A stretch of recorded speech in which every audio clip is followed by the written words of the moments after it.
एकूणच या निवडणुकीमध्ये भारतीय जनता पार्टी म्हणून कार्यकर्त्यांनी उत्तम काम केलेलं आहे। आमच्या प्रदेश अध्यक्षांनी प्रचंड मेहनत या ठिकाणी केली, प्रचंड फिरले, खालपर्यंत जाऊन कार्यकर्त्यांना ऑर्गनाइज करण्याचं काम हे अध्यक्षांनी चांगल्या प्रकारे केलं। मुंबईच्या अध्यक्षांनी स्वतः लक्ष घालून खालपर्यंत पार्टी ऍक्टिव्हेट केली।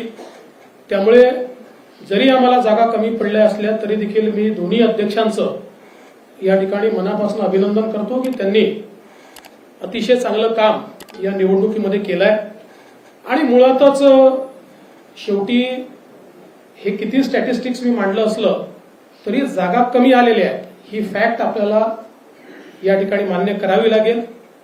आणि एकूणच या निवडणुकीचं नेतृत्व हे एक प्रकारे भारतीय जनता पक्षामध्ये मी करत होतो। त्यामुळे या ठिकाणी जो काही पराभव झाला असेल, ज्या काही जागा कमी आल्या असतील याची सगळी जबाबदारी ही माझी आहे, ती मी स्वीकारतो।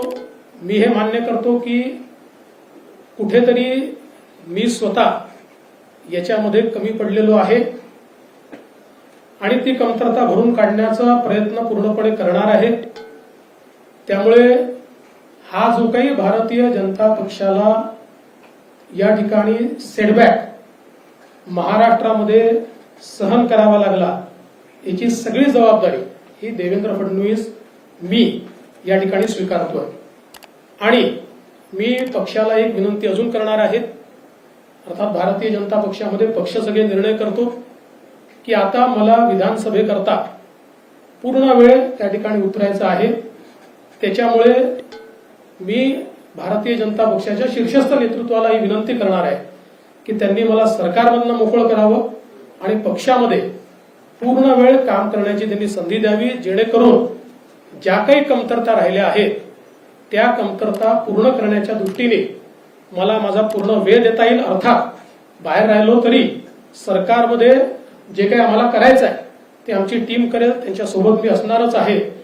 या संदर्भात लवकरच पक्षाच्या वरिष्ठांना मी भेटणार आहे आणि मग त्यांच्या सल्ल्याने ते जे सांगतील त्यानुसार पुढची कारवाई मी करेन।